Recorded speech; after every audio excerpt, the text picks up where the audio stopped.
When Amber was found, her body was in advanced stages of decomposition. She had what appeared to be a wound to her head. In 2010, Amber Jackson, 57, was living the dream. She had moved to Kaua'i, Hawaii, leaving behind the busy mainland for a peaceful life on the island. Amber was friendly, easygoing, and loved by everyone who met her. But on June 24, 2010, Amber disappeared. Days later, her body was found, brutally murdered. The close-knit community on the island was left shocked and searching for answers. They still don't know why or who did this to her. Amber was more like family than friend. She's closer to me than my sister is, and we call it Hānai family here. So Amber was our Hānai sister. Teri Ceplo was one of Amber's closest friends. They weren't just friends, they were family. In Hawaii, they call it Hānai family, meaning someone you choose to be family. Amber was Teri's Hānai sister, closer to her than her own real sister. Amber and I became friends when my husband Ken and myself moved to the island of Kaua'i. She was also a new resident, and she hired my husband to remodel a house she bought. Her and Ken just transformed it into a wonderful place. Teri met Amber in 2000 when they both moved to Kaua'i. Amber had just bought a house and needed some help remodeling. Teri's husband Ken was a contractor, and he got the job. He and Amber worked together to turn her house into a beautiful home. They became good friends quickly. Amber had always been a free spirit. Originally from Riverside, California, she worked in social services in the Bay Area before moving to Washington State. There, she discovered a love for fixing up old houses. But it wasn't until she visited Hawaii that she knew she had to move there. She fell in love with the island and its people, and soon she made the big decision to start fresh in Kaua'i. She loved Hawaii. She loved buying these houses and fixing them up, and she just had such an eye. She also bought a lettuce farm on the Big Island, and so we spent a lot of time going over and staying with Amber when she was running the lettuce farm. We would go to Maui and we would get a condo during whale watching season and stay together a couple times a week, and always on weekends, we would all hike or go kayaking, or, there was always some activity. In fact, she would always say, living the dream. We're living the dream. Amber wasn't just in love with the island. She thrived there. She had an eye for fixing up homes and even bought a lettuce farm on the Big Island. Teri and her family would visit her often. They spent weekends hiking, kayaking, and exploring. Amber would always say, living the dream. And for her, it felt like she really was. I left Amber a voicemail, and I said, we're going to be at Kaua'i Pasta the usual time, 6 o'clock on Thursday instead of Friday. And our friend Lynn and her husband Steve wanted to join us. And I was certain she got the message, even though I hadn't heard back from her. Every Friday night, Amber, Teri, and Ken would meet for dinner at their favorite local spot. But on Wednesday, June 23, 2010, Teri had to change the plans. She left Amber a voicemail saying they would meet Thursday instead of Friday, and that their friends Lynn and Steve would join them. Teri didn't hear back, but she was sure Amber had gotten the message. Still, something felt off. So we met at the restaurant, and we waited for Amber before we ordered, and we waited and we waited. The wait staff was so used to us having dinner with Amber, they were coming up asking where Amber was. We were wondering where Amber was. She was not answering her phone. We're getting really worried. Teri and Ken were sure Amber would call if she couldn't make it, so they went to the restaurant Thursday evening. They waited for her, but she never showed. As the minutes passed, they began to worry. The waitstaff who were used to seeing Amber kept asking where she was. Teri's phone kept ringing with no response from Amber. That's when they knew something wasn't right. Worried Amber might have had an accident, Teri jumped in her car and rushed to Amber's house. Meanwhile, their friends called Amber's office and local hospitals. When Teri arrived at the house, Amber's car was in the driveway, but there was no sign of her. I got to her property. The house was locked. I could see her dogs in the house. I did a quick run out in the yard, along the stream, just screaming her name as loud as I could in case she was laying hurt somewhere and could yell out at me. Teri walked around the yard screaming Amber's name in case she was hurt somewhere. The house was locked, but Teri could see Amber's dogs inside. Teri kept calling, praying she would hear something, anything, but nothing. Amber was extremely tidy person, made her bed every day, never dishes left in the sink, right in the dishwasher, whatever. The bed was unmade, and she had baked some coconut macaroons. The baking pans were sitting on the countertop. Some of the macaroons were missing from the tray, but everything was left out. That is not Amber's MO. So I called the police and said, something's seriously wrong here. Teri's husband and their friends soon arrived to help search. They found Amber's purse and keys in her car. When they went inside, the sight of the house made them even more worried. Amber was always tidy, but the bed was unmade and there were half-eaten coconut macaroons on the counter. This wasn't like Amber. Something was seriously wrong. Initially that night when she was reported, our officers searched the immediate areas on her property. Amber's vehicle was home, her dog was home, her cell phone, her purse, her keys, and then she's nowhere to be found. Her friends also searched and walked along the stream, along the roadway, the pastures. It's kind of a secluded area and it's dark. There's not a lot of lighting. So unless the neighbors were actually right outside, they wouldn't really hear or see anything. Teri immediately called the police. The Kaua'i Police Department dispatched officers to the scene, and Assistant Chief Bryson Ponce quickly took charge of the case. Over the next days, the search efforts expanded with more people involved, more areas covered. It's like she just vanished or she was abducted. But the odds and the chances of an abduction on our island, on Kaua'i, is very rare. The search for Amber started immediately. Officers combed the area around her property, and Amber's friends searched nearby streams and roads. The area was secluded and dark, so unless someone was close by, they wouldn't have seen or heard anything. I was in a movie theater. My phone was vibrating. And I saw that it was Amber's boss. And he said, Teri, a woman's body has been found. They are not announcing who it is, but I think you and I both know it's Amber. Her body was found in a very remote area called Kaua'i, up in the mountains. You need a 4-wheel drive to get up there. And a pig hunter was hunting up there and his dogs took off and he couldn't find them. He was calling them and he looked down in a ravine and his 2 dogs were standing over something and they wouldn't move. They wouldn't come to him. So he crawled down in this ravine and found Amber's remains.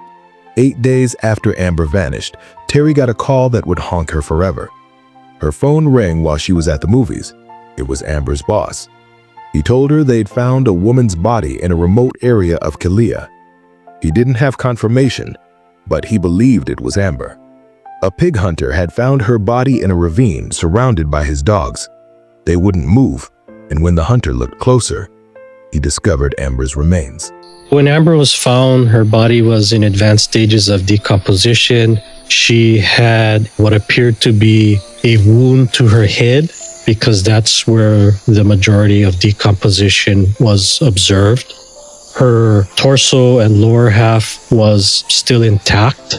She had a beige pair of corduroy pants, no shoes. I remember she had black socks and a white top. Whoever left her there just put her there, and she was just probably drugged there and left there. We didn't find drag marks, but that area, there's a lot of rain and a lot of leaves from the trees that potentially could have covered up if there was any drag marks prior. It appeared that it was more of a body dump and that the crime scene probably happened somewhere else. The place where Amber was found, deep in the mountains, was isolated. Her body had been left there, and it didn't look like an accident. Investigators were convinced her death wasn't random. Amber's body was badly decomposed, but it was clear that she'd been hit in the head with something blunt. The wounds on her face were severe, suggesting a hard strike. It seems she had been dragged and left to die in that ravine. There were no signs of a struggle or other injuries. It looked like the crime happened somewhere else. When we did a forensic autopsy, the pathologist basically found that Amber Jackson died of blunt force trauma to the head.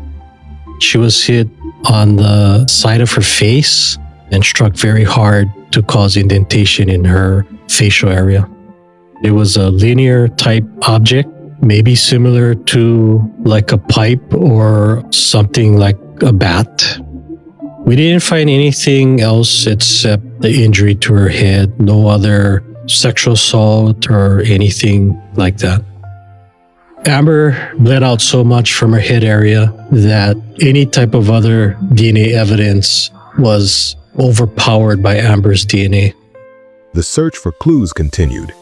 Investigators found tire tracks near the ravine, but not much else. Amber's body was sent to the medical examiner to confirm the cause of death and to look for any potential evidence that might help identify her killer. The autopsy confirmed that Amber had died from blunt force trauma to her head.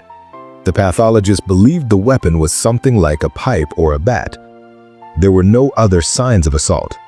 Amber had bled out from the head injury, making it difficult to find other traces of DNA. Amber had been murdered. But why? Who did this to her? The Kaua'i police had little to go on, and Amber's life didn't suggest she had any enemies. However, her friends had their suspicions. A man named Greg, who lived on Amber's property, was the last person to see her alive. Greg was kind of a strange character. He was a loner. He was loud. He was obnoxious. He just seemed unfiltered. Conversations with Greg were never easy to follow. He was kind of all over the place. He was just an odd character, not somebody that our group of friends would normally associate with. Greg had always been an odd character. He was loud, strange, and hard to get along with. Amber had met him a few years earlier, and when she decided to build a yurt on her property, Greg, a handyman, helped her. They worked together, and Amber even offered him the yurt as a place to stay. But after he moved in, things started to change. What we noticed is once he moved into the yurt, there was an infatuation that Amber had about Greg. Greg was like 12 years younger than her, and he worked out, so he had a nice physique. Greg and Amber were spending a lot of time together, going to Home Depot, picking out materials. So obviously this attachment to Greg had happened while they were working closely together. She shared with me that she wanted a relationship with him and that he made it very clear that he did not want to go there because it would ruin their friendship. Greg was much younger than Amber, and over time, Amber developed a strange attachment to him. She started sharing with her friends that she had feelings for him, but Greg didn't feel the same way. He made it clear he wanted to stay friends. Amber was disappointed, but accepted it. Amber was kind-hearted and overlooked the red flags. She had her doubts about Greg, especially when he revealed he'd spent years in prison for drug-related charges. But despite her friends' concerns, Amber insisted that Greg would never hurt her. One of the things that he let Amber know is that he spent 6 years in federal prison and that it involved crystal meth, and we expressed our concern over that. She would share with us that Greg had a violently explosive temper. When we would express to her, "Aren't you afraid?" she would always say, "He would never hurt me." Exact words always, "He would never hurt me." Greg's issues began to spill over into Amber's life. He wasn't able to work because of an old injury, and Amber started feeling sorry for him. She let him stay at the yurt rent-free, but it was taking a toll on her. Amber even tried to get Greg involved in small businesses, but things only got worse. By July 2009, Amber was struggling financially too. Because Amber and I and friends hiked every week, she started telling us that she felt very sorry for him, that Greg had an old back injury and that he was having back problems and couldn't work. So all of a sudden, Greg is not working, Amber is not getting the income, and he's there all the time. It's hindsight, but it was just, I feel like it was a con job by Greg.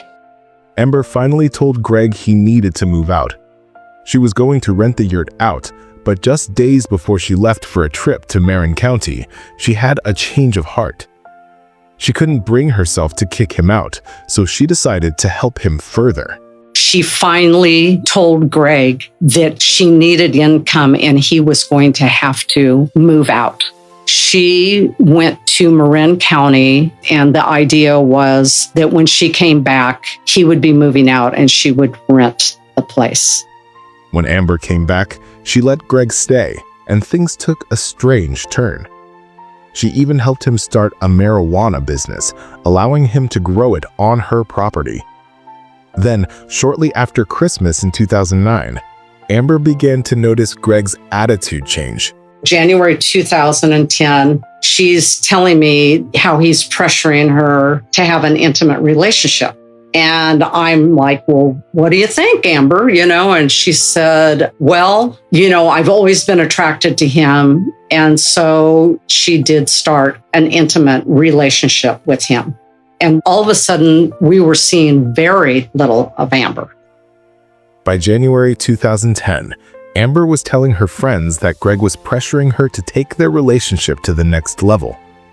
Amber had always been attracted to him, and eventually, they started an intimate relationship. After that, Amber started distancing herself from her friends. So my husband and I got a hold of her and said, it's fine. You've got somebody in your life and we understand that, but we want to get to know Greg better. Since you guys are a couple, let's try doing some couple-y things, which was a big mistake because Greg was so obnoxious. And Amber clearly, it was almost like a light bulb went off, started being annoyed by Greg. I can also tell you that as soon as they became intimate, it was like the spell was broken. Everything turned after that. Teri began to suspect that Greg was manipulating Amber. She felt like he saw the lettuce farm as an opportunity to expand his drug business. Teri and her husband tried to get to know Greg better, but it only made things worse.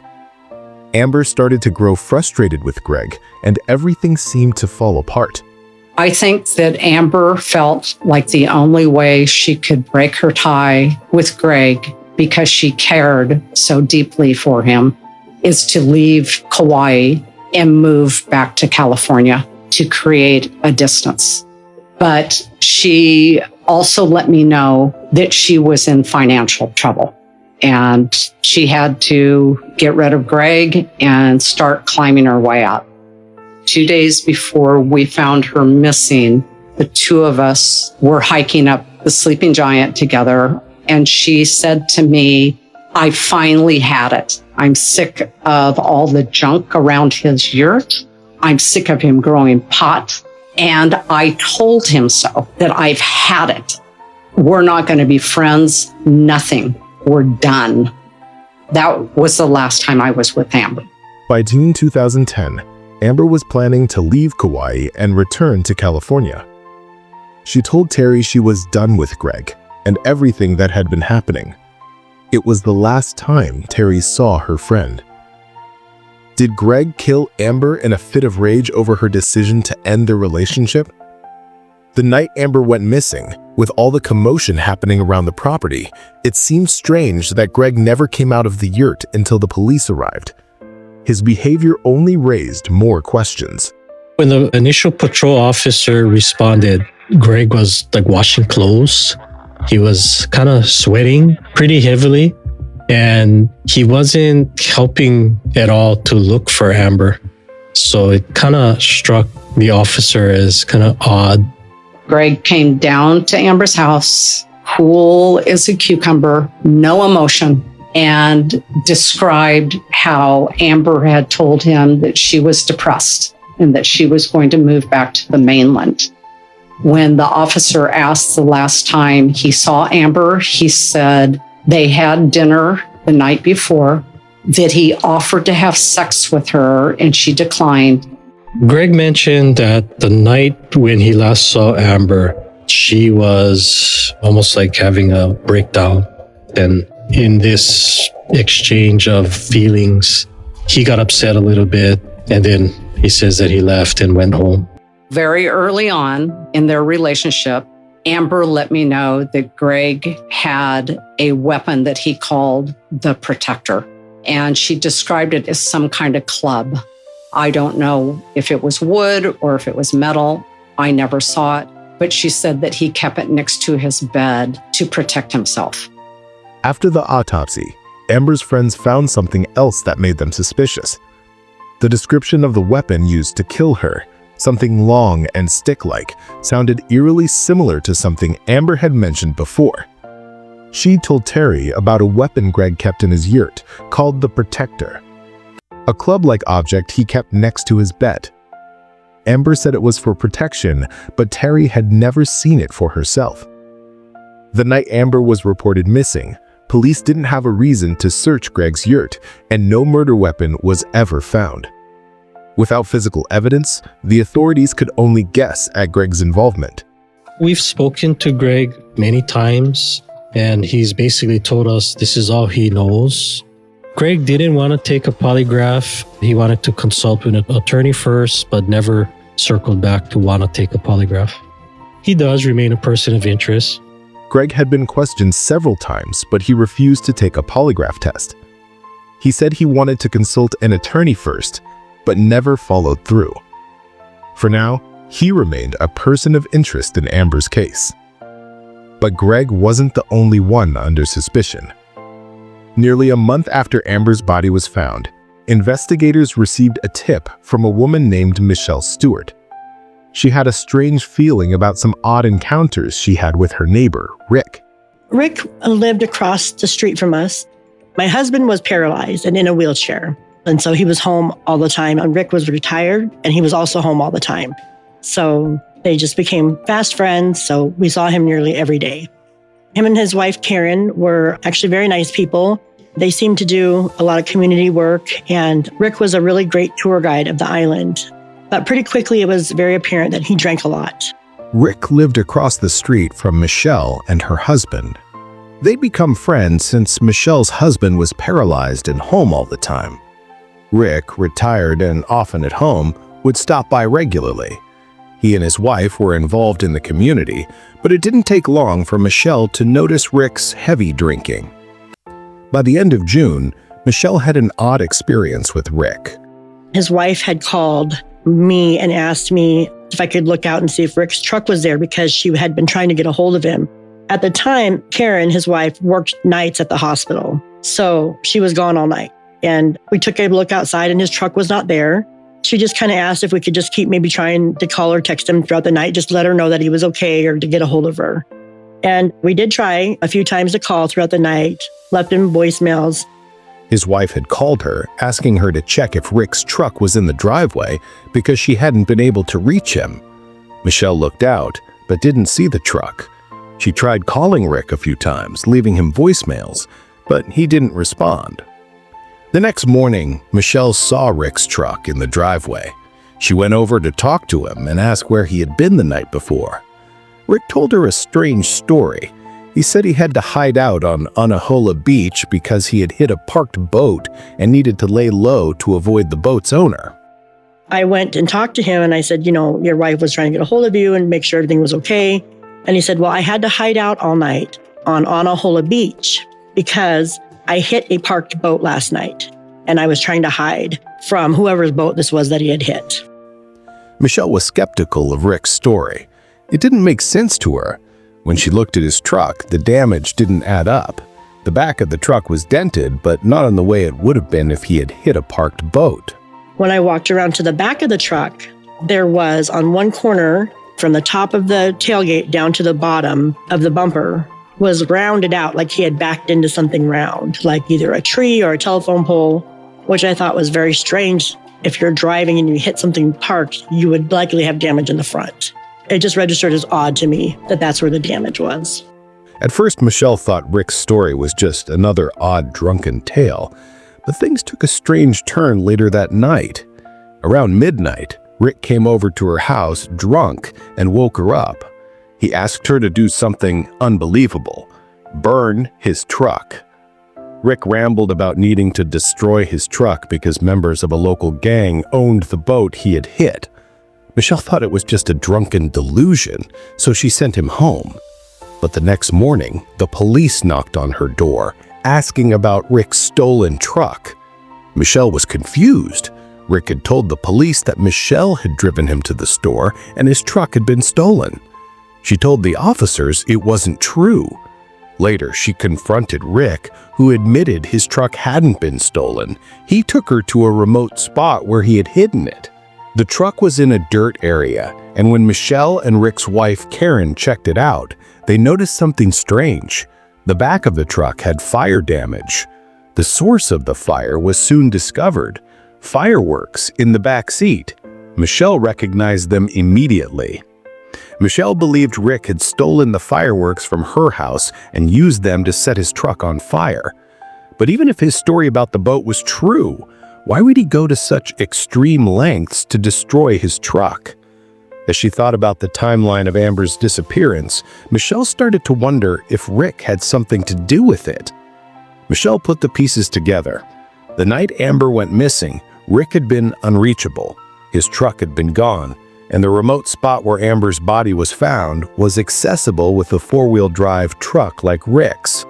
Could Rick have been involved? It was also worth noting that Rick had connections to Greg. Michelle's husband, who used medical marijuana, had asked Rick if he knew anyone who could help with his grow, and that's how Rick introduced him to Greg. When Michelle shared her suspicions with Kaua'i police, they took her seriously. They questioned Rick, who seemed all over the place in his answers. He claimed he had been on a binge eating and couldn't remember much. When asked about taking a polygraph, Rick said he needed to talk to his attorney first and never followed up. Investigators pressed Rick about his connection to Greg, but Rick denied knowing him. However, Greg confirmed they did know each other, and he accused Rick of lying. But with no hard evidence, the investigation couldn't go any further. They needed more than suspicions to file charges. Rick's truck was eventually sold for scrap after police had no reason to connect it to Amber's case. They recovered the truck just before it was shipped off. They had the seats and other parts tested for forensic evidence, but nothing came up. However, the tire tracks near the scene of Amber's body were similar to those of Rick's truck, though they couldn't be certain. Was Rick involved in Amber Jackson's murder? Could he have worked with Greg to kill her? After the truck failed to provide any solid evidence, the case came to a standstill. Greg continued living in Amber's yurt until the property was sold, and Rick left Hawaii for Alaska with his wife. Both men are still considered persons of interest, and Amber Jackson's murder remains unsolved.